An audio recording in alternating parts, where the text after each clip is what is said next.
Welcome to Satsunami.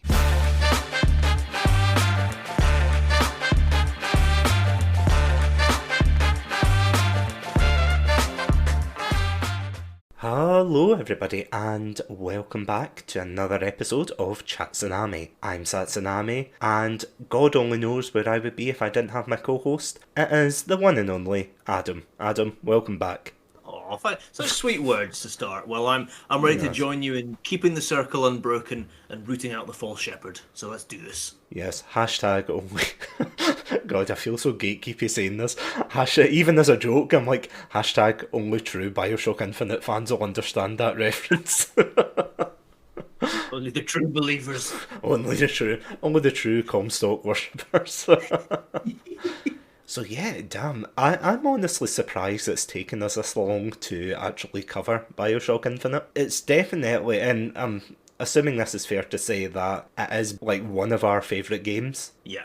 Put the cards on the table right now. It's one of my favorite games. I think it is for you as well. Oh, So, yeah. a lot of love coming for the game from us both here. Absolutely, and I mean, like, before we get into like the kind of details and the nitty gritty parts of it, it is one of those weird. Do you know what it reminds me of almost? Well, we did an episode on Deadly Premonition like a good while ago, and you know how we said that like the gameplay. I'm not saying like the gameplay is as bad in like Bioshock Infinite by any means, but it was like basically we didn't like the gameplay, but we liked the story. for Deadly Premonition, and it's I mean, like, for me personally, I don't know what you think, but like, I would say technically for Bioshock it's like a fine, like, it's competent, don't get me wrong, like, it's competent gameplay, but it just, I mean, this is one hell of a start saying, oh yeah, one of my favourite games, one of my, absolute favourites, 10 out of 10. The gameplay, on the other hand, it's like, what do you think? Well, if you just want to dive straight into the game, I think the thing about the gameplay Yeah. is, and I see where you come from, and I agree to an extent. I think the game. I think if you were to like judge gameplay and story of Bioshock Infinite, for me as it is for you, like I think the story is like far head and shoulders above like the gameplay in terms of like what I like about Bioshock Infinite is much more love for the story than the gameplay.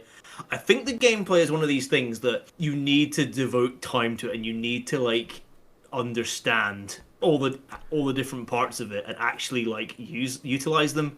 It's not a thing like this is not like a kind of Call of Duty. Not to like I'm not. It's probably gonna sound like I'm gonna slam like games like Call of Duty. I'm not to do that. I'm just saying like it's a different beast. And then I don't know. Do you want to just dive straight into gameplay now, or do you want to do an intro? Actually, before we start, I don't want to say autopsy. Before I go off on an absolute ramble. So Yeah.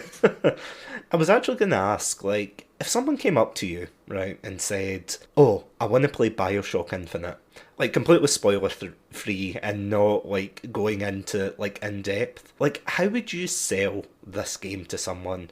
If someone random came up to you and was just like, "Yeah, I want to buy this game," how would you describe this game to them? Well, but before I said what I would actually do here is I wouldn't say a word. I would take out my phone. I would go on YouTube and I would search for the Truth from Legend trailers. I don't know if you've seen those ones for Bioshock Infinite, which are like these faux 80s documentary that they did is like promoting the game and discussing the world of Columbia, which is the world where Bioshock Infinite set in, and different parts of it. And to me, are the greatest video game trailers ever made, and I absolutely love them. That's what I would show if I didn't have my phone on me, or we don't have like I don't know, I'm out of data, there's no Wi-Fi around. I had to describe it. I would describe it as a story-heavy experience with fantastic characters and an incredible setting. That's what I would. That's probably the way I would try and do it neatly. I mean, yeah, you've sold me. Give me one copy. See, I think the thing about this game is it's one of those ones that you look at and it just looks so... I mean, it's no secret that we both like, these kind of games that seem like really wacky and quite... Deadly Premonition, and of course we're both Twin Peaks fans as well. That kind of setting where you're like, what is this? What's going on? And it's like, obviously they've established this with the first Bioshock, which, like, I haven't played a lot of the first Bioshock, but from what I know of it, It is completely different compared to this one, both in tone and like just basically they said, oh, first game, we're gonna set it underwater. That's it. We're going to have this city underwater. We're going to explore all these themes. Fair enough. The second one kind of follows up on that. I suppose, from what I've heard, the less said about the second one, the better. But the third one, the third one technically, Okay. yeah, Bioshock Infinite is just this weird exploration of, yeah, just basically someone trying to, I suppose, not only finding, a particular person, but also finding himself in this city that instead of, setting it underwater again, they're like, let's take it to the skies. And it's like, okay, game. And sorry, before we dive into it, like, can I just point out, like, the promotional, so you were saying earlier about the promotional stuff for this game where they had like the documentaries and kind of trying to make it fit in with our history, like real life history. Yeah. And it's so well done in that regard, isn't it? Oh, it's so And yeah, it's like our inner historians are like shining through here, aren't they?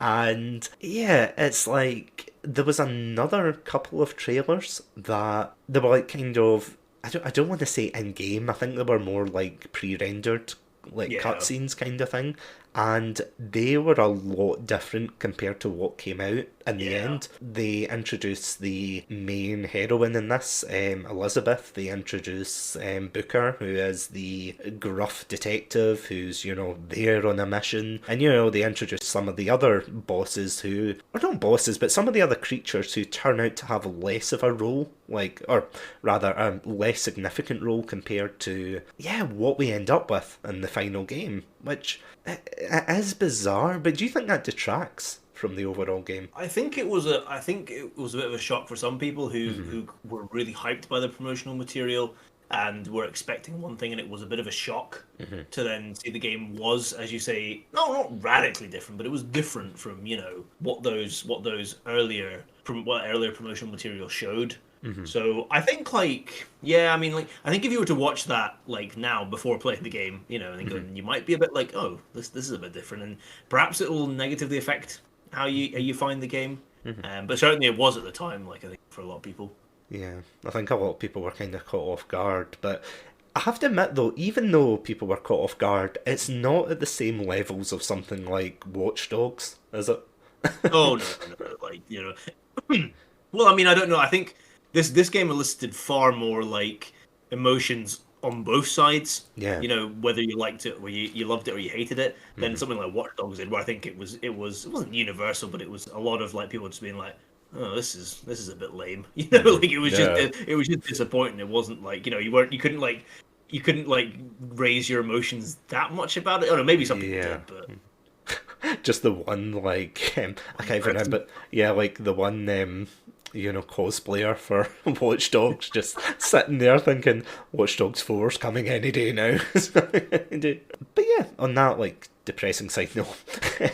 So, before we get into it, I'll just point out now that we probably will be diving into spoilers. So this is your spoiler warning right now, because we wouldn't be good podcasters if we didn't warn you guys before we went. Because that's what I was saying to you before the stream. It's like there is nothing worse. Honestly, there's nothing worse than listening to a podcast or watching a video and then somebody spoils something without warning and they just go, "Ach well, I've spoiled it anyway," and you're like, no. In fact, you were saying that, weren't you? That you... Can I just say, if you haven't played this game and you want to play this game, do not type it into Google. Yeah. Because, like, one of the first things you'll see is a huge plot spoilers in in the people also asked section. So just don't do it. Yeah. or like cover like 90% of the screen so you can just see the top result to get you to the Wikipedia page. God, I feel, honestly, I'm not sponsored by Amazon or Game or anyone, but just go directly to the source, okay? Like, go directly to whoever you buy games from, buy it, and trust me, you'll enjoy it. You will. Yeah. So yeah, will we dive into spoilers then? Let's go for it, yeah. So yeah, it was a bit of a weird revelation when it turned out that Booker was a red panda all along. I mean... That's why it's your favourite game of all time. I mean, yeah, exactly. Mine too. That's exactly why I took up the red panda. This one you chose the red panda lifestyle. Yeah, it's like I had to. Oh well. It's like, mother, father, I'm sorry. It's not a phase. It's not a phase, Mom. Yeah, the Bioshock Infinite Red Panda phase, Like, 4 words I never thought I would say tonight. Yeah, let's dive into spoilers. Yeah, well, what would you say? Like, so you were saying earlier that definitely the story is miles, well, not miles, but head and shoulders above the actual gameplay. So do you want to explain, like, what you think personally is wrong with the gameplay? Or not wrong, but, like, What? Yeah. What kind of falls attraction? short, yeah. Yeah, I think there's a couple of things wrong with the gameplay, and I think it depends on what perspective you're coming at it from. I think if you played any of the other Bioshock games, the combat is different. The combat is different from that, and I think it's actually worse than the combat in the original Bioshock games. There's not. I don't think there's as much variety that you could have quite a good like variety in when you were doing the combat in the in Bioshock 1 and 2. It's a long time since I played Bioshock 2, but I'm sure it was kind of the same thing in the fact that, for instance, like you could pick up, there was no weapon limit. You could pick up all the weapons. Like there was a lot. You could incorporate some elements of stealth into it. There was a lot more like you could kind of plan and you could like ambush enemies and kind of trap. So there was a lot more kind of freedom to it in a way that this Bioshock Infinite doesn't have. Bioshock Infinite is a much more kind of linear. I've heard it described as kind of arcadey shooter, which is to an extent in that there's no real opportunity to implement stealth. You can't really like devise plans. You can't really be like, oh, I'll set some things up to like trap for enemies and stuff. So in that way, I think it disappointed people because I think, and also as well, there's a 2 weapon limit in Bioshock Infinite, which I think is a real detriment. And I think it's not something that suits a game like this. It's I think you really do want like to be able to hold all the weapons at once in a game like this. So from that perspective, I think the combat is of a lower standard. If you're coming at it from not having played the other Bioshock games, but like you may have played other shooters, then it can also be quite a jarring experience. That was kind of what I was about to launch into at the beginning of this episode. I'm just using Call of Duty as an example. If you're a fan of Call of Duty games and then you come into this, if you try and play this game like a Call of Duty game, you're going to have a really really tough time. It's going to be so difficult and probably you'll be so frustrated you'll probably give up with it. Because you can't play this like a Call of Duty game. You need to be constantly moving. You need to like learn the different systems that there are. I know I said it was a bit of a dumbed down experience, but there are still like different systems in there in the combat. So you have your weapons. You then have your what are called vigors, which are like their version of plasmids from the first game, but are like kind of I say superpowers just for reference. So things you can like shoot fireballs or electricity. You can fire crows out of your hands, things like that. And that adds a layer to the combat. There's also quite a good sense of verticality to it. A lot of combat arenas have these sky rails, which are like kind of like monorails, and you have an implement called the skyhook, which means you can attach them, and then you can zoom around arenas and everything. As well, the character you're with, Elizabeth, has the ability to bring things from other dimensions into the area. So, for instance, that could be like a turret, that could be a box of ammo, new weapons, just things. Sometimes things that can help you in the fight, like allies. So all these things add together, and you really kind of need to experiment with them and get used to using them. Because if you don't and you try and play it like a kind of traditional shooter, it is going to kick your ass because it's hard. It's a hard game, and I think that can put a lot of people off if they're not. They don't want, or they're not maybe as au fait with the different mechanics in it, and don't really experiment with them. Then it can be a very frustrating experience. I'm just having flashbacks as you said that to when I streamed it on the channel. Oh yeah. Like, I can't even remember when it was, but it was a good couple of months ago. Because again, I thought, oh, great game. I absolutely love Bioshock. I want to share the, I want to share the positivity. I want people to know what this game's about. And then I played the combat, and I was like, okay, I have made several mistakes. I'm just gonna, draft up a YouTube apology video. Like, don't get me wrong. Like, you're not coming to this game for the combat, which sounds weird. It's because, I mean, as I said, like, I'm coming from it, I think, from a very limited experience. Like, for example, I didn't realise that in Bioshock, the first one, that you could pick up all the weapons and cycle through them. Like, I have to admit, it's really annoying. Like, I find that very annoying. Even though, like, I played games like Call of Duty, Halo, the standard FPS games, and they also obviously do the thing where you only get like two weapons. But for this game, it is so annoying having like your Tommy gun or whatever, and then you have to pick up a shotgun or you have to pick up like a rocket launcher. It's like having to cycle through them, and then you've got like a kind of progression system for all of them, and it's like you're never gonna put I mean, some people probably did put the time in to upgrade it, and I think that's what people might think, like, oh, you should have, Bioshock Strawman in here. It's like, oh, you should have, upgraded your weapons. But even when I did upgrade the weapons, I didn't feel a sense of satisfaction. It almost felt like a waste of money, like putting in. I mean, you got like damage increases and things like that, but I think the thing was, it's nothing really new, is it? Like, I mean, we've Yeah. already had. So, and correct me if I'm wrong, because I know you're the expert here, but Oh, in Bio. This is why I brought you on. just loosened my collar with the sweat. Yeah. Just, just readjusting your white coat, being like, ah, yes, let me see. But is it plasmids in Bioshock 1? Yeah. Yeah, so plasmids are like they're basically just like power ups, aren't they? In the first Yeah. Bioshock, they're like Yeah. genetically engineered power ups. Like that's the excuse. They're just power ups of the game. And as you were saying before, in Bioshock Infinite, instead of plasmids, they use a thing called vigors, which are like these kind of like tonics that you drink, and you get all these different abilities. But I don't. I honestly felt quite bored with them. Like, did you ever feel? Or I not? think the oh, Yeah, sorry. no, sorry, go on.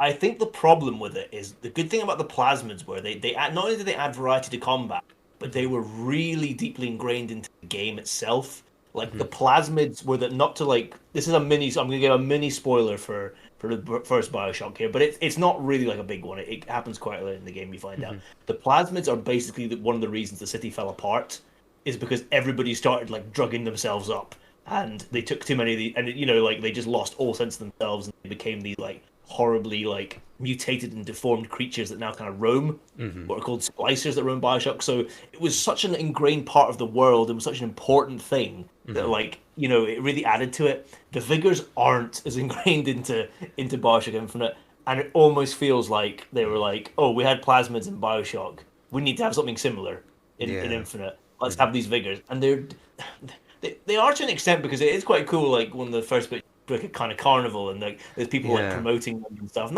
that's quite cool. But it's not the same way. They don't feel as integral. Yeah. Vigors don't feel as integral to Columbia, which is, as I said, the world that Bioshock Infinite is set in, as plasmids. Plasmids were so integral to Rapture, which is the city that the original Bioshock is set in.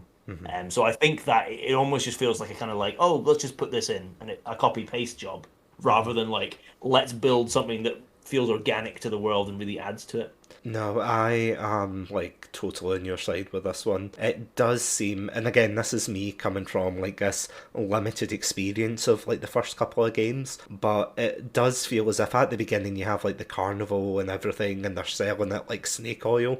The whole Yeah, like 1920s kind of step right up, here we go, giving out all of these vigors and things like that. And it's like, oh, cool, this is interesting. But then later on in the game, kind of slight spoiler as well, but like you run into other people who use them. Like a guy who shoots crows out his hands, guys who shoot, fire and everything.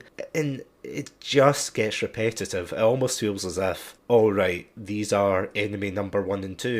It doesn't feel as if, because the whole point of like the first Bioshock was like when they drank the plasmid. This was a society that kind of crumbled. yeah. Like, what was the?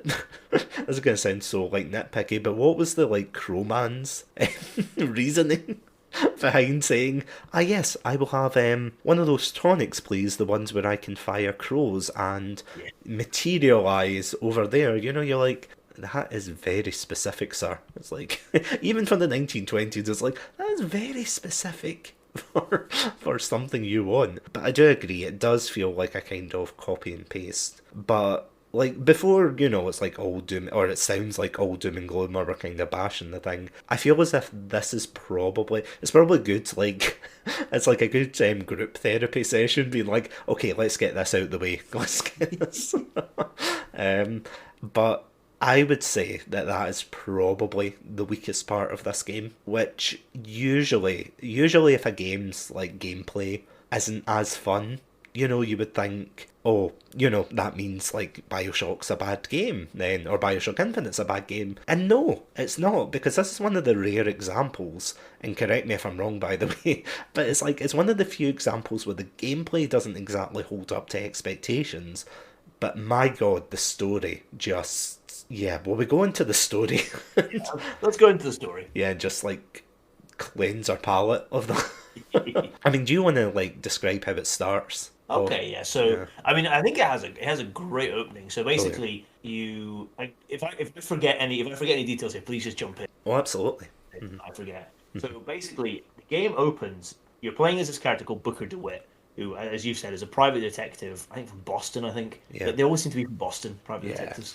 But anyway, yeah. So he wakes up and he's He's in this rowboat, in the middle of a storm, being rowed out by these two other characters, and you don't get introduced to them or anything. He has like a box in front of him, and he's given these instructions to find the girl and wipe his debt. I can't remember. Wipe exactly away what it the is, but basically, debt or something, Wipe away yeah. the debt. Yeah. Yeah. And find the girl, wipe away the debt. And they basically, this couple, they're talking about things, but you're not really like, I remember the first time I played it, I never what the heck they were talking about. I Yeah. wasn't paying attention. But basically, they drop him off at this lighthouse just off the coast of Maine. Basically, like you can, like, right in the middle, not right in the middle of the ocean, but like far away from land. And basically, Booker then you ascend into this lighthouse and you climb up, and you find at the top of this lighthouse there's this chair, and basically you sit in it, and it kind of it's one of these, it straps you in, basically the restraints come over the arms and everything, and it turns out to basically be this, I don't know, for lack of a better word, this kind of lift, almost like the elevator in like the end of Charlie and the Chocolate Factory or something, like it shoots Yeah. Booker like straight into the sky, and basically he enters the city of Columbia, which is this city that is basically city in the clouds. It's been created at the end of the 19th century, and is this floating city that is built upon all these kind of, like a combination of like kind of hot air balloons, pseudoscience, all these Yeah. other kind of things that just come together to make this floating city. That was once part of the United States, but at the start of the 20th century seceded from the United States and disappeared into the clouds. And it's run by this like mad kind of religious fanatic called Zachary Comstock. And basically, it's a city where like the American founding fathers are worshipped as gods, pretty much. It's a heavily racist society, heavily class bound, and very much like a quote unquote patriotic American, a white patriotic American society. Preserving all that's great about America, basically. And yeah, so Booker enters this world, and he has to go find this girl called Elizabeth. And yeah, I don't know if you want me to go any further, or Yeah. No, can I just point out, see when you were talking about the beginning and how, like, how it's like the worst of, like, like the worst kind of American values, let's just say, Yeah. of that time period. Because at the very beginning, as you said, you start off in this horrible kind of like storm, and you're rowing for your life with, or not for your life, but you're rowing with these strangers, and then it's gloomy, it's like a day in Glasgow, it's raining. It's like there's people talking to you and you don't know what they're saying, and you're like, it's like, leave me alone, I just want to go up this lighthouse. And you go into, as you said, this or not lighthouse, but you go into like the top of it, and you go into the chair, and as you said, you get propelled up into the sky, and it's like you are just racing straight to the top. And all of a sudden you break through the clouds, and all of a sudden it's just like this tranquil, peaceful setting, isn't it? It's like you see the sunlight, you've just like emerged. You see the sunlight, you see the floating city of Columbia. It's just beautiful, if I'm honest. Even today, I think it still holds up. I think it is absolutely just such a beautiful, like, just such a beautiful setting, honestly. Oh yeah. And then you land and you get it's basically a choir rendition of Will the Circle Be Unbroken, isn't it? Yeah. And it's like you walk through like this kind of church where it's basically overrunning with water, and initially you think, oh god, who left the taps on? But no, it turns out, yeah, it's supposed to be like that, so you're like, alright, okay. And there's all these candles, and it's really peaceful, and you see this kind of like sliver of a society that kind of alludes to being a utopia. Like, everybody's getting along, there's children at the carnival, there's, happy music. There's even one moment which I have to point out is my favourite moment in the game. I would, if not my favourite, one of, where you're walking by and all of a sudden this airship, like a very tiny one, rises up out of nowhere and there's a barbershop quartet on it. And they start doing a rendition, like a barbershop quartet rendition of God Only Knows by is it the Beach Boys? Beach Boys, yeah. Yeah, the Beach Boys. And it's just amazing. It's like immediately, as soon as I heard that, if you haven't heard it, like go look up Bioshock Infinite, God Only Knows. It is like one of the best remixes I think I've ever heard in my life. It's just, it just sucked me into this, like, this atmosphere and this setting, and you wanted to explore more, you wanted to see, and you thought, okay, this is really cool, what's going to happen next? And then, as you said, like, it's a very racist and misogynistic, just everything wrong. And you don't realise that until you get to, basically, you get to a scene where someone gives you like a baseball, and you're like, oh, cool. And it's like, oh, you get to throw the baseball. And it's like, what are we going to throw it at? We're going to throw it at, targets or anything, or, what? Or is it going to be like, one of those ones where you're sitting, like a guy is sitting on a chair above a pool of water and, you throw it at the target? Like, what's it going to be?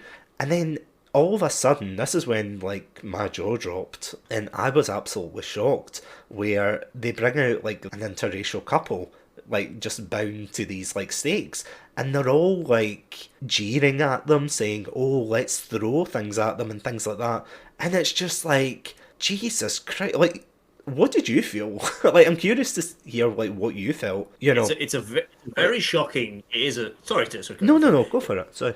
It's a very shocking like introduction.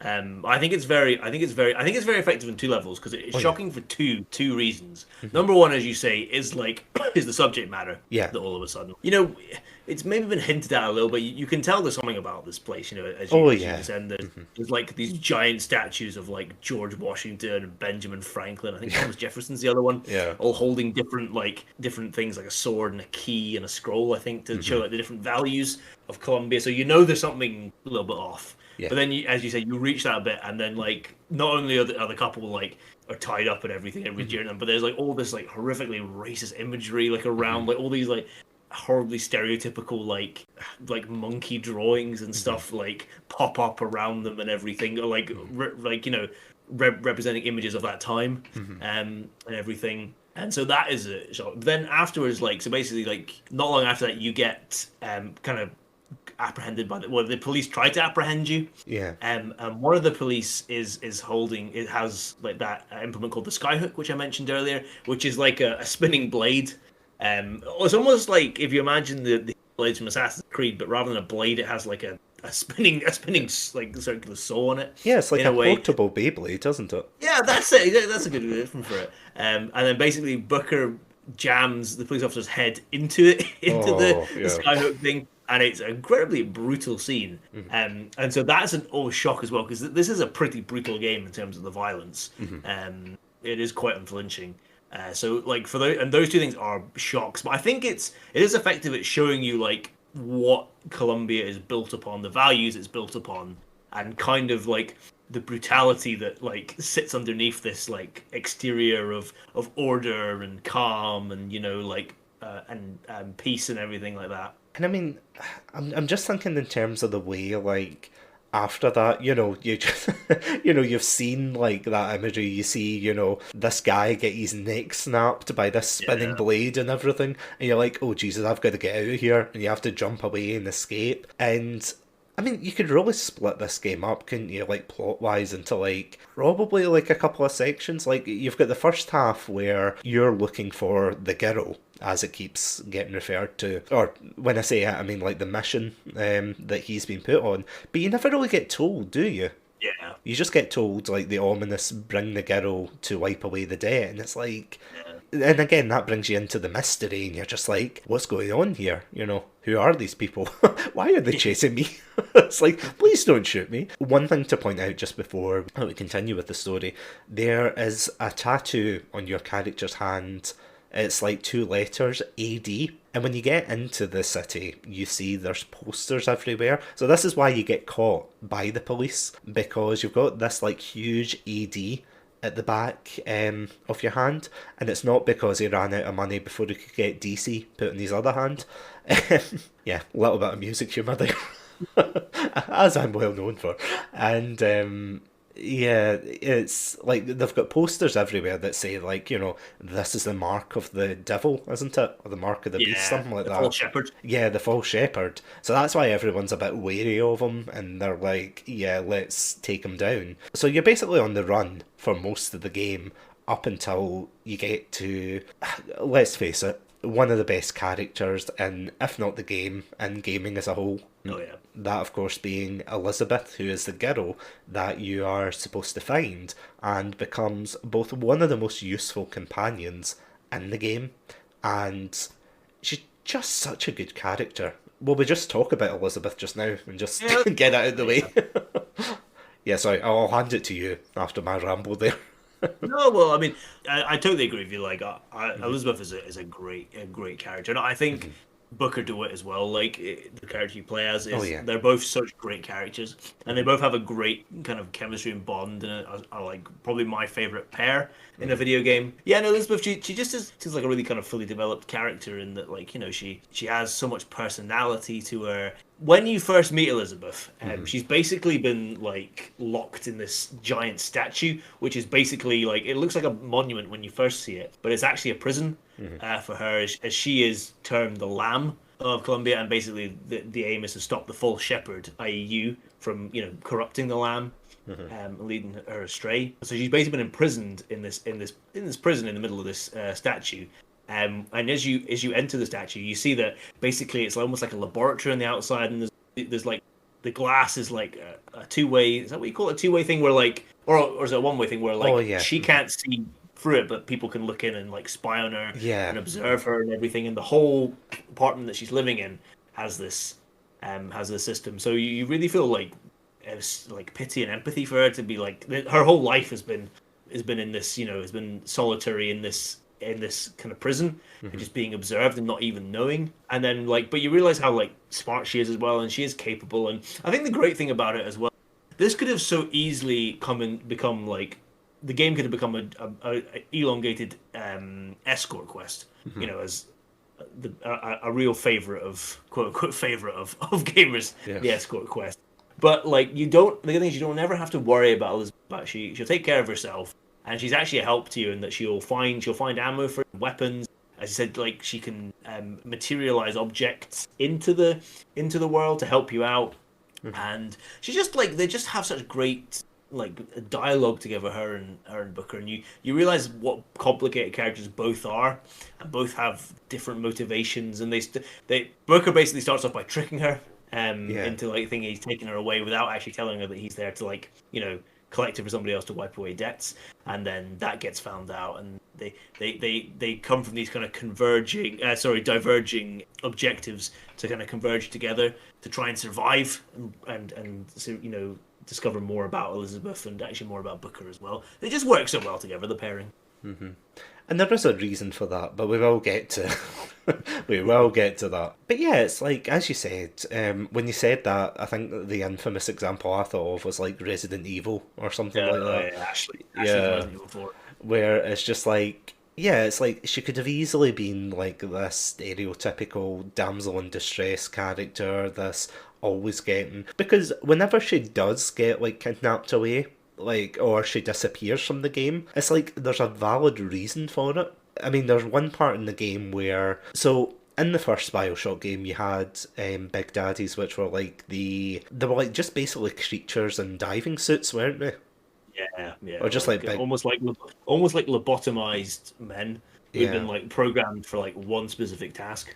Yeah, and it's like just absolute horrific creatures stomping around, like in Rapture, which is like the city under the water in the first game. Yeah, But for this one, they cut back on that concept and they only have one creature called a songbird. I have to admit, this is like one of, like, there's a couple of issues I do have with the story. None like major enough for me to say this is terrible, because it's not.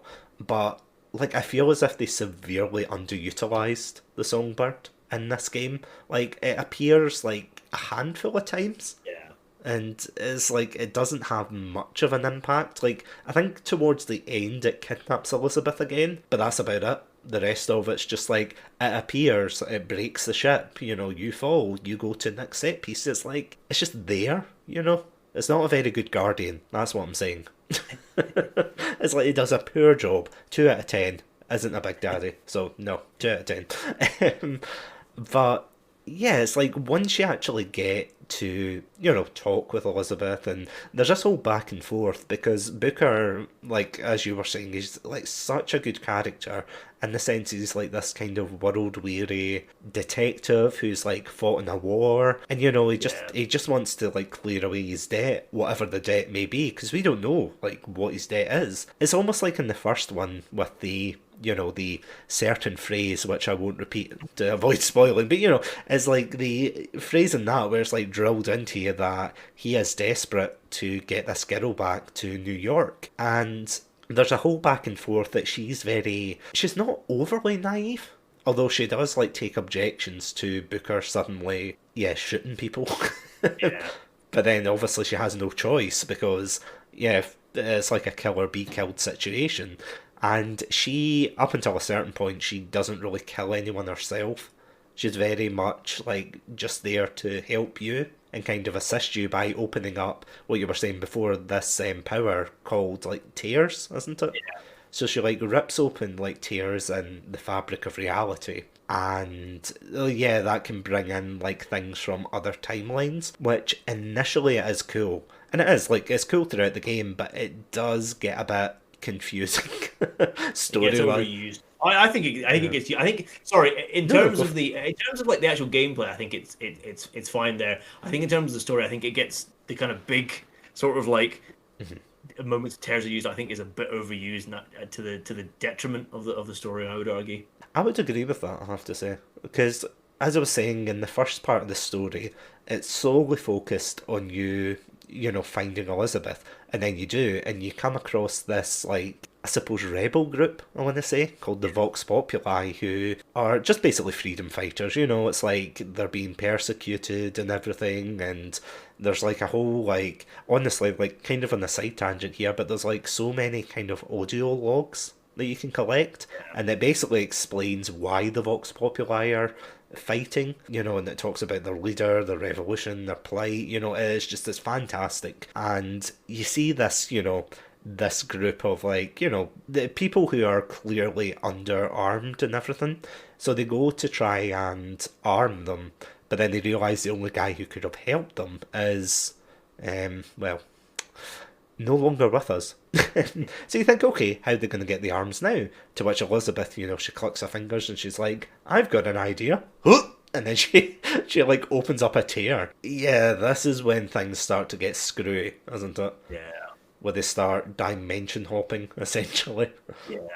I think that's my real issue with the story is that I think the first I don't know, maybe the first quarter of the game, maybe the first third, like there's a lot of really interesting kind of social commentary about the world of Colombia and like this evil at the kind of core of it and the value system and like the fact that it is this like extreme it's like it's this idea of American acceptance taken to the extreme of like of white America like protecting itself, to like by oppressing all the races, and trying to keep that purity and everything that American dream that they're fighting for.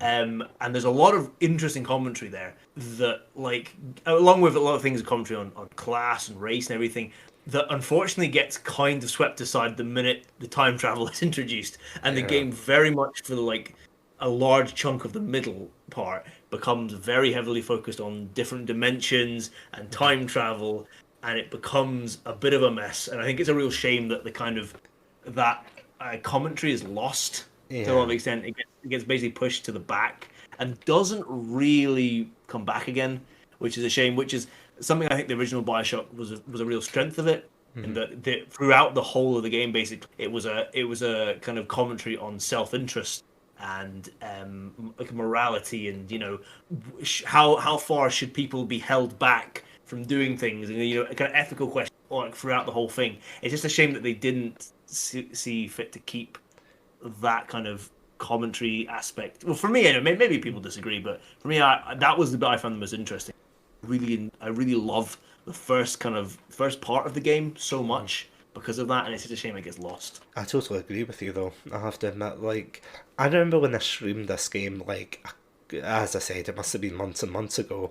And there's one particular, when you were talking about, like, American exceptionalism and, that kind of idea of, just, like, really horrible values, like, really outdated kind of, like, values that were kind of being, like, promoted in the game, like in certain aspects. Like, for example, there was a scene that I played through, and I felt really awkward going through it, but I think that's kind of the point where you basically go through this museum of, like, basically Columbia's, like exploits, victories, quote unquote. Yeah, military Yeah, exploit. where it's like all of their military, victories, let's just say, where it's like they've got the racist and like caricatures of like Chinese people from the Boxer Rebellion, Indians, things like that. Just horribly over the top. And again, going back to the first scene and everything. And they build up like such a look at how great we are, and obviously you can see the like the obvious symbolism of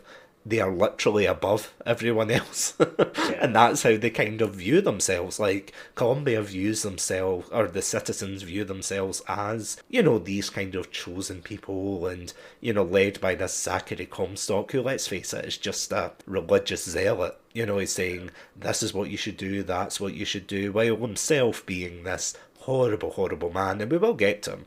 But, yeah, it's like this idea that they're their own kind of thing. They're their own society. They're gonna, promote all these things, and you can kind of see why there's this like freedom fighting group that are fighting against this. And you're like, oh great, that's perfect. But then, as I said, when you go to find the arms for them, and then the guy's dead, and it's like, right, okay, open a tear, dimension hop, and then the game just gets very, I don't want to describe it as saggy, but you know what I mean? It just yeah, sags in the middle, where it's like it turns out in this dimension Booker died, and he was like considered a martyr, and the main, like the leader, Daisy, is it Daisy Fitzroy? yeah, Yeah, she is, like, she's like really leading a very successful campaign, and she doesn't want Booker getting in the way of it. But it all just becomes that for the most yeah. part. I mean, there's some like detours where the songbird like finds them both, and then it kind of pulls it back on track. But until then, it sags with this whole, like, they turn out to be no better than the people that are, that were persecuting them in the other dimension. And it's like the whole back and forth. But I do agree with what you're saying, that it's like all of these like really interesting themes kind of get lost with a lot of the game. Like, one of Yeah. the other examples I can think of is when you literally have to fight a ghost, Oh yeah. and it's like, honestly, like, I mean, did Bioshock, the first one, did that have ghosts or It anything? had like You know, I don't think it had ghosts per se, but I think there's a Hmm. couple moments where like you almost like relive moments that have happened, Hmm. but it's not like ghosts per se. I Yeah. don't really want to go too far into it Yeah, yeah. because I think it can be a bit Oh, yeah, spoilery for the okay. first Yeah. Bioshock. So that's all right, but not the same way you don't fight a ghost three times. Yeah. I'll say none of that. Oh, I hated that so much. Yeah, you have to fight this ghost, and it's like the biggest bullet sponge I think I've ever had the displeasure of ever having to fight. I was like, why? Reanimate enemies as well, just for that Oh, extra like yeah. annoyance. Oh, yeah. I was like, when I was streaming it, I was just like, why? I was just repeating, like, why? Why are you a thing? And it's like something to do with a machine, and it's like, because I mean, like, obviously, I know nothing about like dimension hopping or anything. That wasn't my, that wasn't my like university degree. Surprise, surprise. But like, yeah, they try to make it kind of realistic in the kind of setting of the world to be like, oh, we've got all of these like huge machines that can kind of, sustain this like ability to, jump from dimensions and kind of explore. Because what I said at the beginning, that one of my favourite moments is when they sing, when that barbershop quartet rather sing God Only Knows. And you might be thinking, but that song came out in what, like the 80s maybe? Like It's 70s, like 80s? I think, yeah. Yeah, and you're like, well, how could they be singing that? And you think, oh, maybe it's just an Easter egg. But no, throughout the game, you get like remixes of songs, like Girls Just Want to Have Fun. I think there's a Frank Sinatra one. I could be wrong. Yeah, there's a couple Like, of different ones. One for like yeah, it's like, politics as well. even, Like, yeah, even While the Circle Being Broken, is that not a country song originally? yeah, it's like a Taylor family. I think Taylor Hmm. family one or something. Yeah, I was Like really gospel country surprised. one. I was really surprised because that's such a beautiful song when it's like Yeah, sung like a choir and like a very religious, reverent song, and then you actually hear the original and you're like, oh, okay, fair dues, fair dues. But the reason being that there's this creator called, is it Jeremiah Fink? yeah. Jeremiah, I think his brother is like the Yeah, composer. and they're like listening, like they hear tears opening up, and it turns out the tears are like showing them kind of glimpses of the future and kind of future songs. So they're like taking that melody and then they're adapting it to their, time, which I thought was brilliant. Personally, I Yeah, thought that I was think it's so use clever. of that. Yeah, because it's like they didn't have to do that. Like that, this is something that they could have completely cut out the game, but because they decided to add it, it just added that whole layer of wow, this is going to be a great game. It's like it's building on the atmosphere, it's building on the setting. Yeah, it's just a shame. Like I wouldn't say like the middle bit, well, middle slash end. I wouldn't say that ruins it per se, but it definitely slogs along. Like I feel as if it's one of those moments where it's just you're going from set piece to set piece, and you're like, right, okay, we're going here, we're going there. I mean, I think the only bit that like really got me back into it is when Elizabeth gets kidnapped, and you have to find her in the, is it the asylum? Yeah, it really comes back together there from Oh that yeah. point. Because it's like it completely tears you away from the Vox Populi story. But that's a weird thing because, like, sorry, just kind of backtracking on the story, there is a scene where you see. Funny enough, the person we just mentioned, Jeremiah, I think, you see him like get stabbed by the resistance leader, and she grabs a child and basically is threatening to like kill this child. And it's such like a tense scene. You're like, don't do it. I'm gonna do it. Don't you do it. And then, like, 2 seconds later, Elizabeth comes out of nowhere and just stabs her in the back. And Yeah. yeah, it's like, this is the first time she's ever, like, taken a life. And I mean, it kind of has an effect on her for a while. And then she just kind of says, right, okay, let's move on. Yeah. I'm bored now. I I want an airship.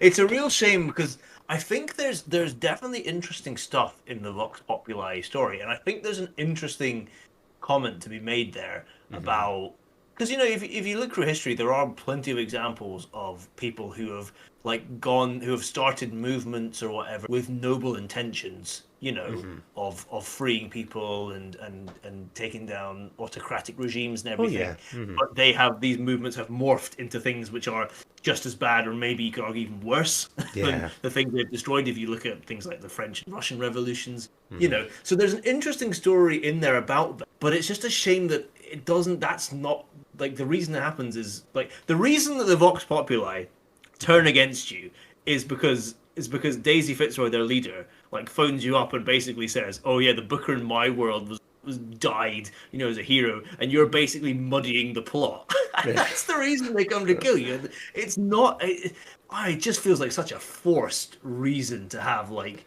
this new faction Hmm. attack you. And when I think there's actually a logical way for them to have done it, and a lot of people had a problem with what happened with Daisy's character in that Hmm. she seems to have a complete like 180 Yeah. character shift that feels unnatural, and it does to an extent. Like I think to an extent you can kind of see what like she's doing and stuff, and you can be like, okay, that kind of makes sense. It is very sudden, Hmm. and like you know, it does I think in a way cheapen a character was quite interesting when you first get to them. Actually seems like quite a complex character. It kind of cheapens that and kind Hmm. of takes that out. And plus, like, just another spoiler, she's not in the game for that long. Like, Yeah. it's it's very much you meet her, you go through this section, which, by the way, is one of the section where this part of the game is set. I think is the best.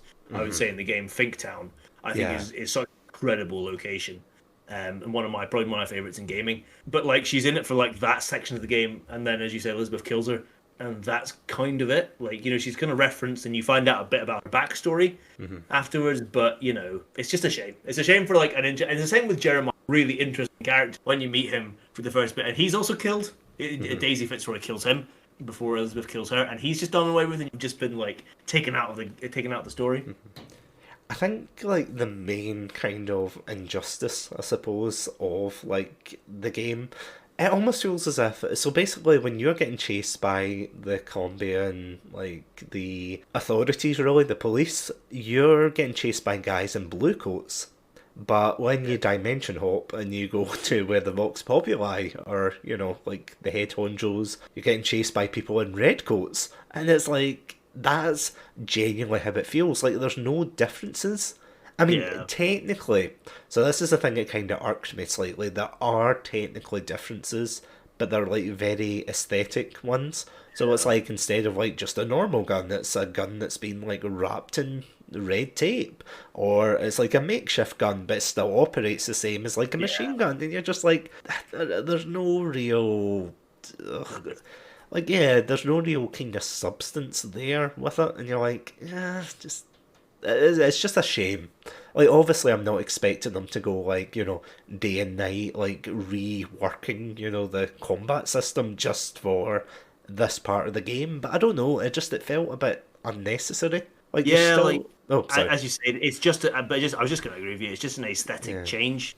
Like, I mean, the only thing I quite like is that you encounter basically one thing I think is quite good about the combat in well, I'll say in Bioshock Infinite is that there's a much wider variety of enemies in this game than there was in the original Bioshock, where it's a fairly limited pool of enemies you fight. This one has quite a few different ones, and I think one of the best ones is an enemy called the Motorized Patriot, which is like Oh a kind yeah. of automaton style thing. And when you first encounter them, it's basically an autonomous George Washington, like kind of like this kind of George Washington doll that's been motorized and given like a Gatling gun, Yeah. basically.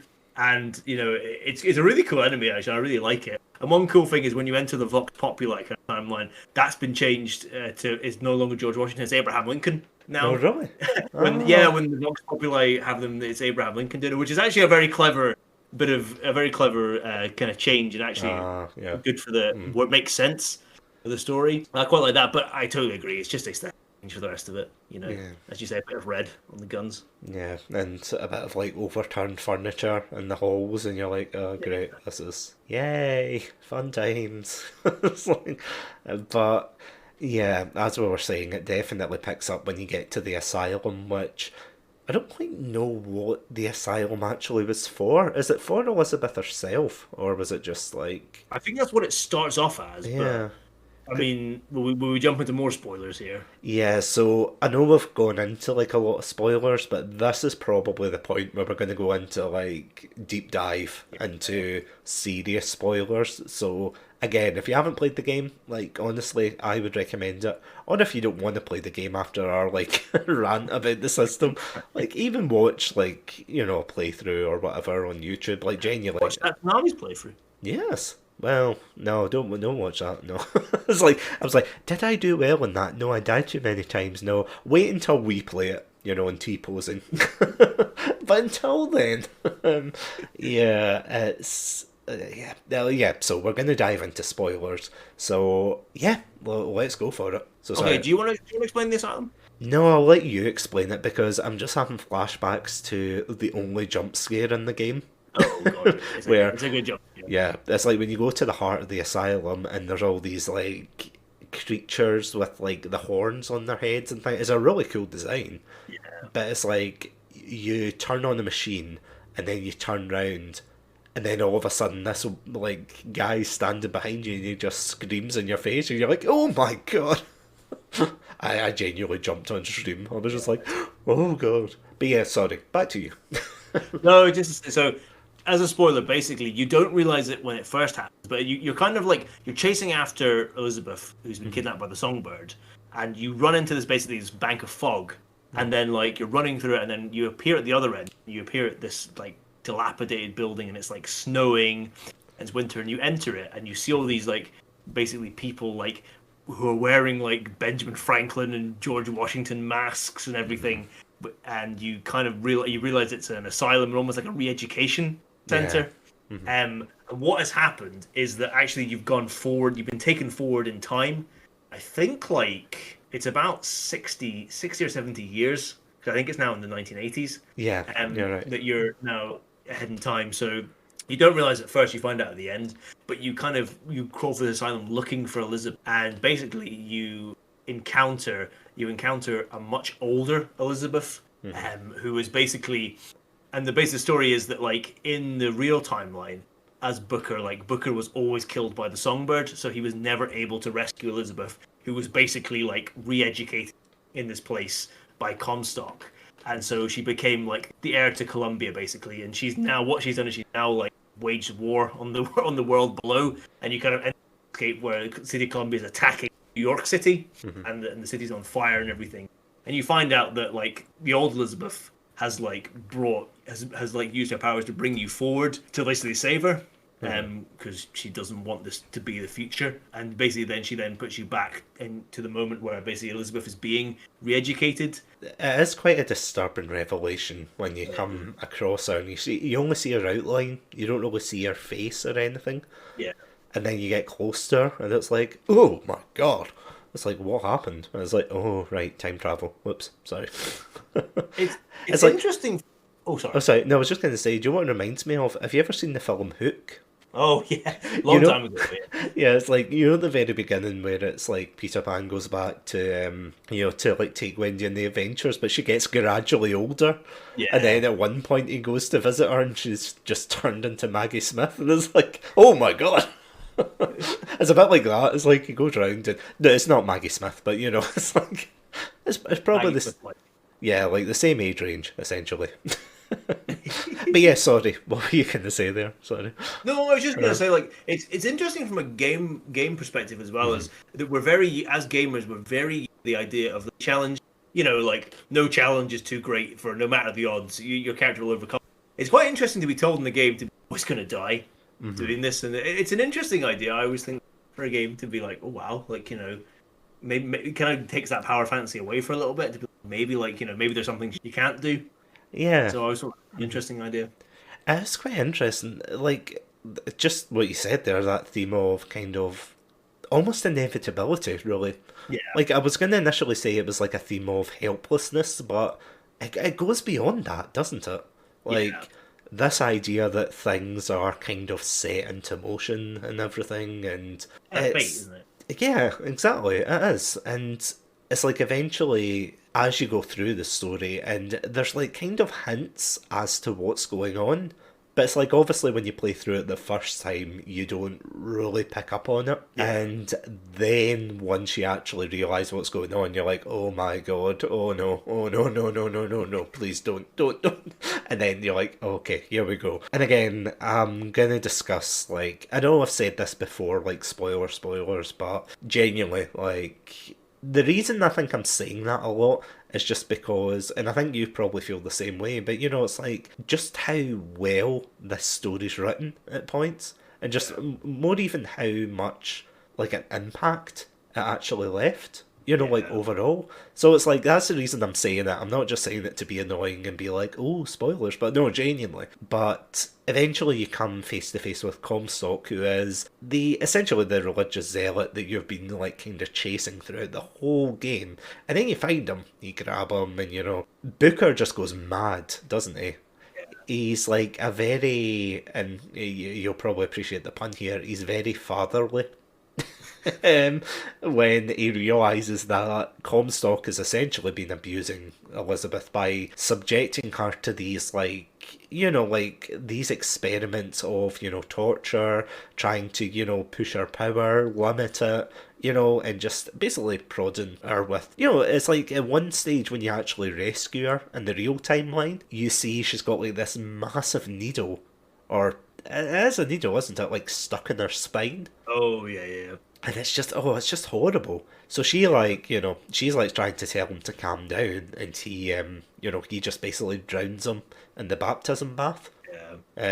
Which is quite a brutal scene. The kind of irony. If we were to put another little mini teaser out there. Yeah, exactly. And yeah, that's what I was thinking there.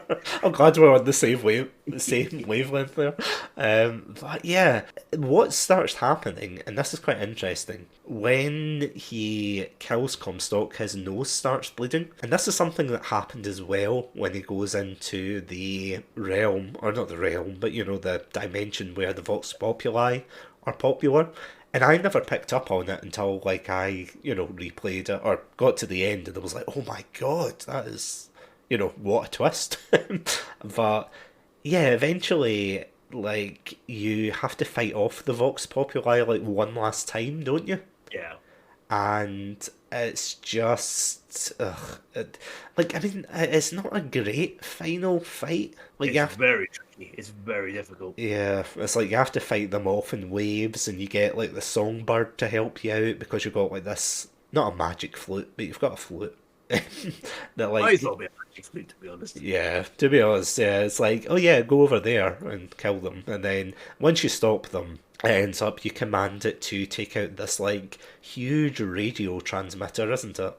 And it's Yeah. like that's been the thing that's been limiting. Sounds so anime, but it's like it's been limiting Elizabeth's powers. She's just like, Yeah. forgive me, I must go all out.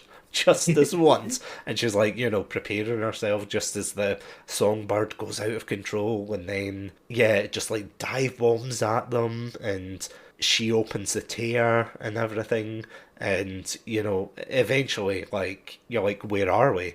And for those Bioshock fans out there, you'll realize that they're in Rapture. Like she's like transported them there. I'm actually quite curious. Like, how did you feel about that? Being a Bioshock fan yourself.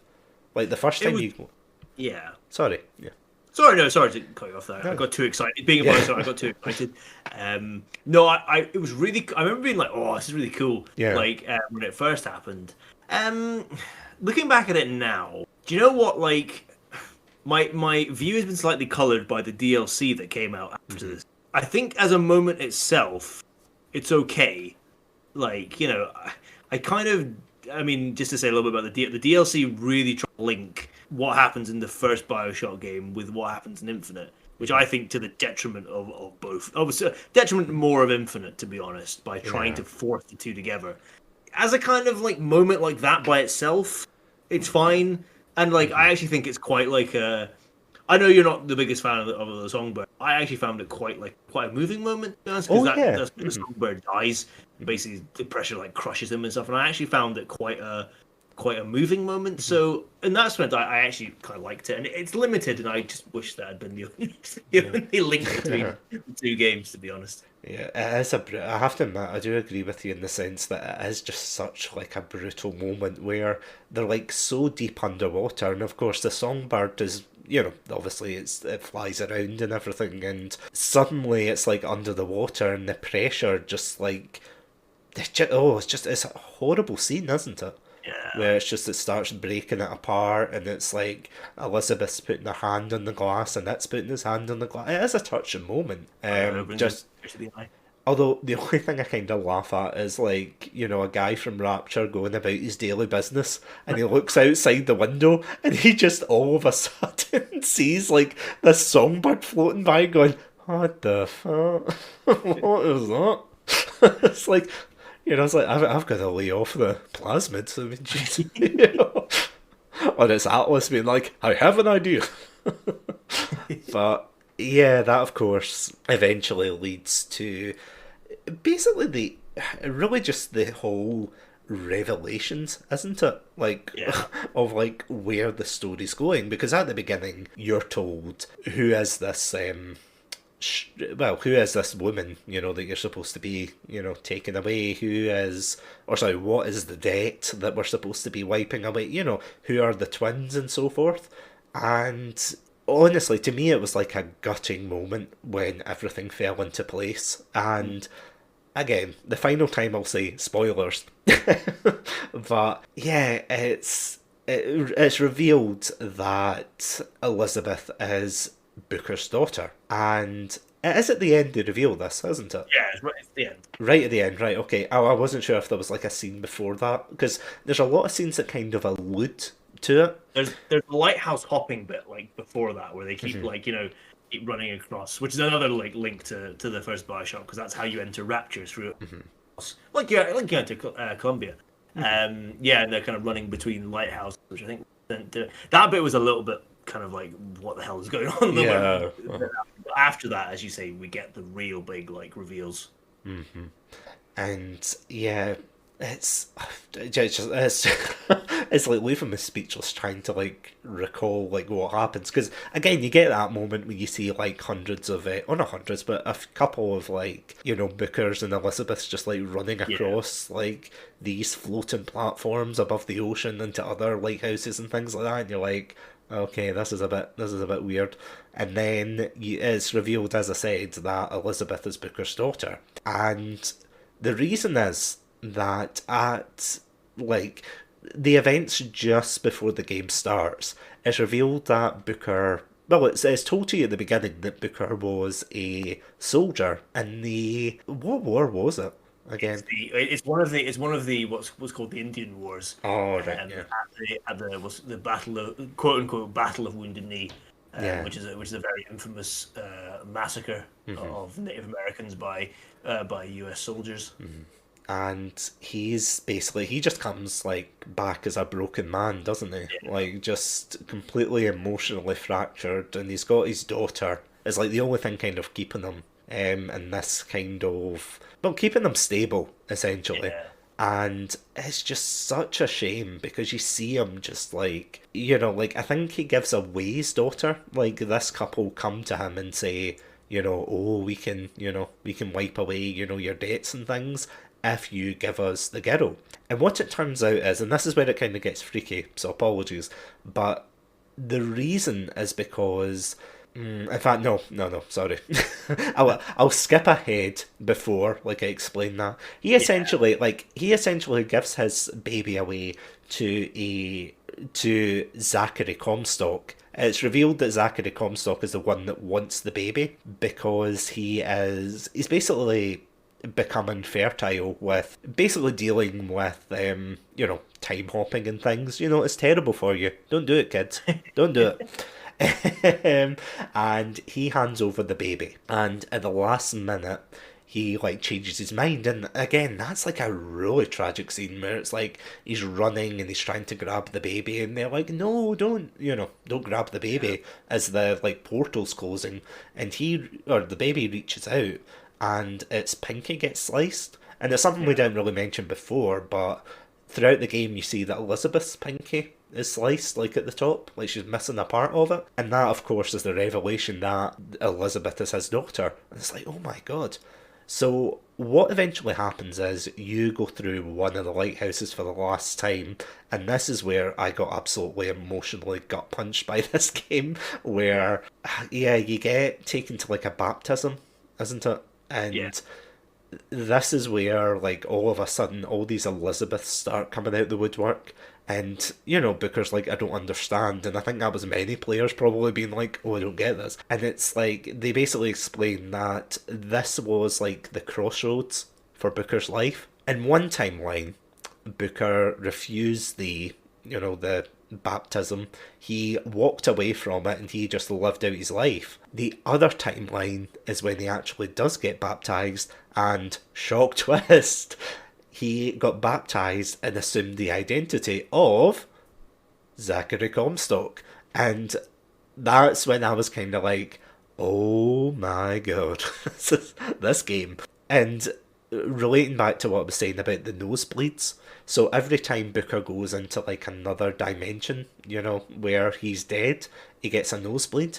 But when he kills Zachary Comstock, like immediately he gets a nosebleed as well, which kind of like tells you, doesn't it?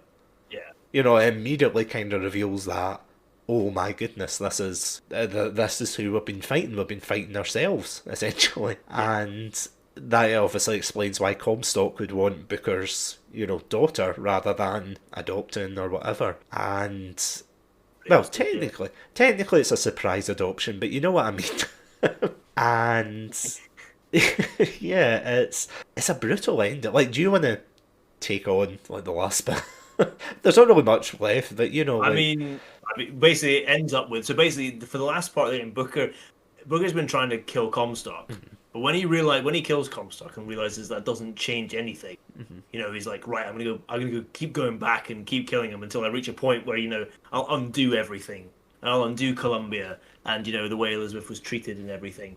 And then when he realizes that he is Comstock and it's actually inevitable, in a way, like, because of this choice, there's always going to be, the only way for it not to happen is for him to be killed and wiped out. And that's basically what happens. Is these, like, as you say, this group of Elizabeths appears and basically baptize, like, blur him in like a baptism, but drown him.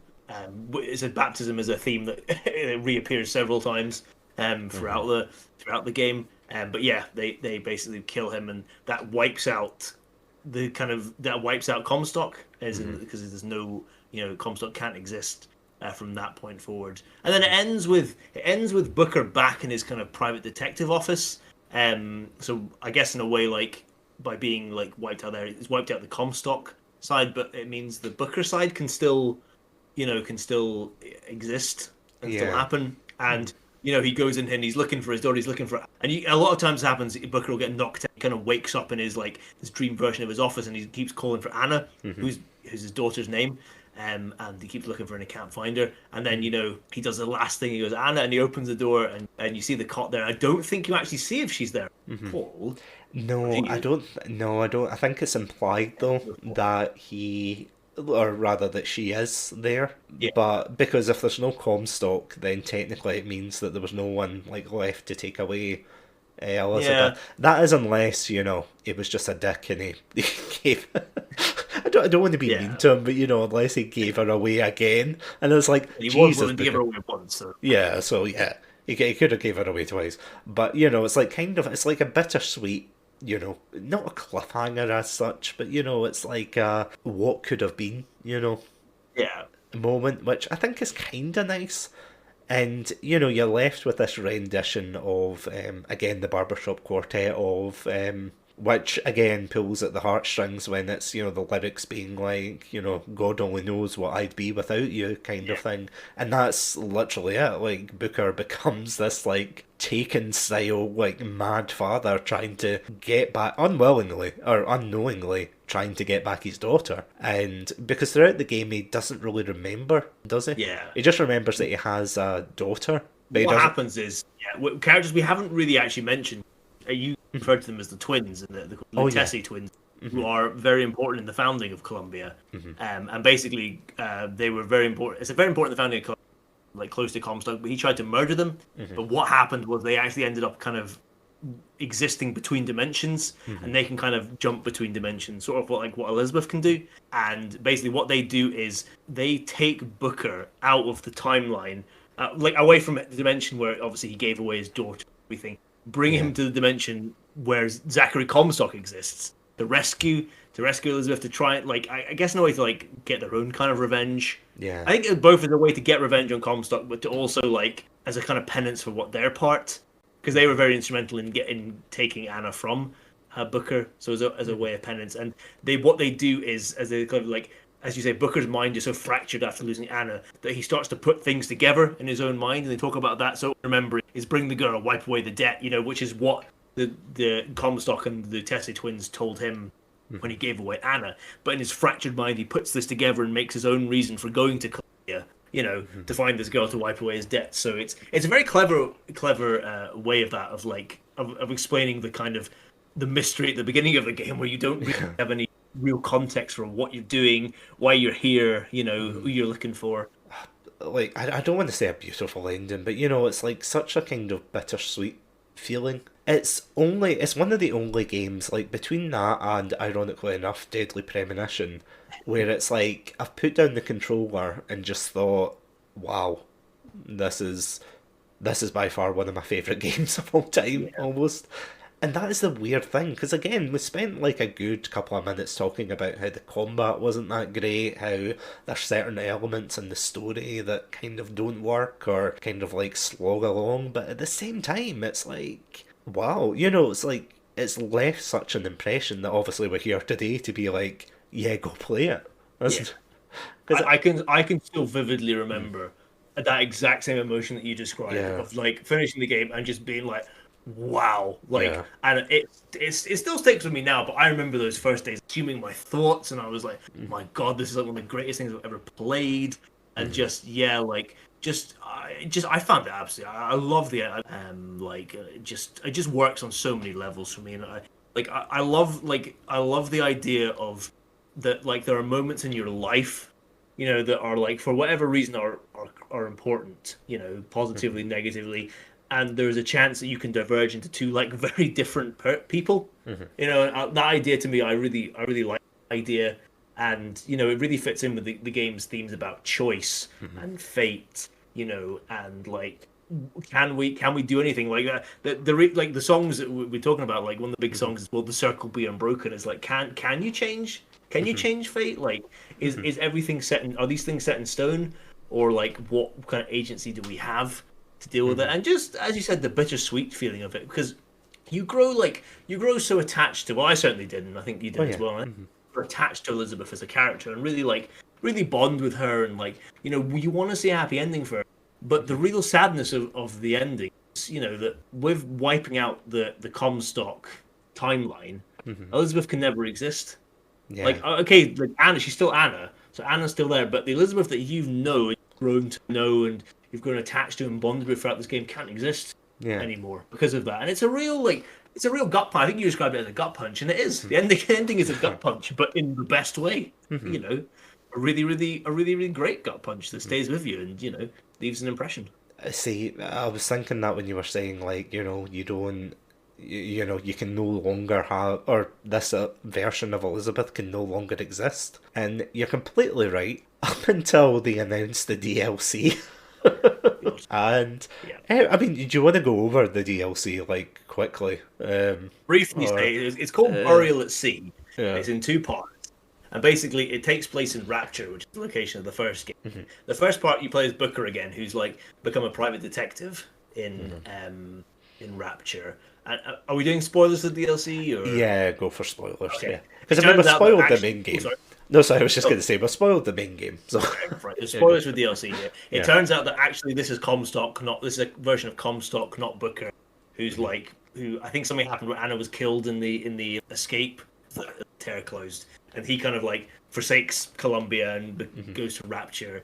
And and then Elizabeth joins, but he doesn't recognize and basically they go on this kind of expedition together, and basically Elizabeth ends up killing him in the end when she reveals, and Elizabeth's basically going through. And then the second part you play as Elizabeth, who needs to escape from Rapture, but also rescue this girl that she promised to rescue. And basically, it ends up that Elizabeth sets in motion the first game. And I don't really want to say any more than that. It was for Yeah. the first game. I know we haven't really spoiled that, so it was Yeah. okay. I'll just say like, but they try to force a link between the two games, which I think just really harms Infinite. Yeah. It makes Infinite almost like a prequel to the events of Bioshock, which there was no need for. There was no need. I was perfectly happy with them being two separate worlds. They maybe like shared some things, but yeah, that's my. I know some people really liked it. Yeah, like I like the first part, I have to say. I was kind of like, oh, cool, like a new story and everything. And you think, oh, that's cool. And then you get to the second part and you're just like, should we say what happens to Elizabeth at the very least? Oh, that's but yeah, you Like, can do that bit. okay, so basically her whole thing, or not thing, that sounds like it's not a phase, mum, but it's like she is, she's always been like enamored by the idea of going to Paris and living out her life there and everything, and that's kind of a theme throughout the main Bioshock Infinite game. But for the DLC, as you said, the first part is Booker trying to find this girl called Sally, I think her name is. Oh yeah. And then, as you were saying, it's revealed that when she's pulling, or when Comstock was pulling the baby through the portal. Yeah, spoilers. Chops off its head rather than its pinky, and it's like such a. I have to admit, I did gasp audibly at that scene. I was like, oh, what are you doing? And of course, he ends up getting skewered by a Big Daddy's drill, which is not a euphemism, I swear to God. It is like a literal drill to the abdomen. It is brutal. And you think, okay, where are they going to go from there? Which then it transitions to part two. In part two, you control Elizabeth, where at the beginning you are in Paris, and you think, oh, great, happy ending. And then it's like, haha, JK. And they pull you back in. It turns out it's all a dream, and you have to go back. And it's because she's killed like the last Comstock or something like that she can no longer use like her tears as well or something. So she can't like escape, and there's just a lot of like unnecessary violence in it. Like, I know for a Bioshock game that is, but I mean, like, there's torture scenes, there's, they're about to torture kids, which, it just seems a bit unnecessary. And maybe I'm being like a prude here, being like, oh, this violence, but genuinely, it feels like it's not like, as you said, it's not a necessary sequel. And eventually Elizabeth sets like the first game into motion and she ends up getting killed. I genuinely don't know how to feel about that. Because on the one hand, I am like probably one of those people that, in The Simpsons, I think I bring this up a lot, but The Simpsons image where it's like Homer's got like the picture of Maggie and he's put like all the pictures of her on that says do it for her. Yeah. I could safely assume that we're probably in the camp that instead of like obviously the Maggie pictures is like Elizabeth there. Just she like do it for her. Yeah, just don't tell my fiance. Yeah. And it just feels as if like it was an unnecessary ending. Like it wasn't needed. Like as you said, it just seemed very unnecessary that this is the way she had to go. And I don't know whether that's because like I genuinely really like her character or it's because it just seemed like a silly idea. But like, if there's one thing I'm not a big fan of, it's like when they try to like link everything together and you're just like, I don't know. Like, I will agree with you, it didn't land the same as Infinite. Like, Infinite, I sat there, like, with my controller down, just kind of sitting in silence as the credits rolled, going, wow, this is amazing. But with the ending to Burial at Sea, I was just kind of like, Like, the first half, I'm going to be honest, see, the first half of this, really enjoyed it. I thought it was quite interesting. But as soon as I saw what they were doing with the second half, I was like, okay, I'm not a big fan. I would like to cash in my ticket, please, to leave this wretched hellhole of Rapture, please. Out of curiosity, see Burial at Sea, does it take place before the fall of Rapture? Yes, it takes place on the cusp. On the cusp, yeah. Okay. Because like at the start of the first episode, you can kind of see like Rapture's still like a functioning society and stuff. And the end of the second episode, I think, basically like helps to set in motion Yeah, what the civil happens? war that will like lead to basically like the fall of Rapture. Yeah, it's like I think that's the only way you can really describe it. You're like, it's a thing, and I It's feel unnecessary. okay. I mean, I feel bad because I don't know whether that was like a creative decision or it was like I'm not gonna sit here and be like, oh, it's probably the studio saying we need to link them together because I don't know that for a fact, but I wouldn't be surprised if somebody said that, you know? If someone was just Yeah, like, oh, we need these stories to link together and everything. And I think it's a shame because, like, Bioshock is a brand that is, like, I don't want to say universally loved, but you know, it's like it's got such a strong reputation amongst its fan base. Like, I mean, the way obviously you speak about it as well, it's like, I mean, obviously you've like brought up like levels in Bioshock and everything. yeah.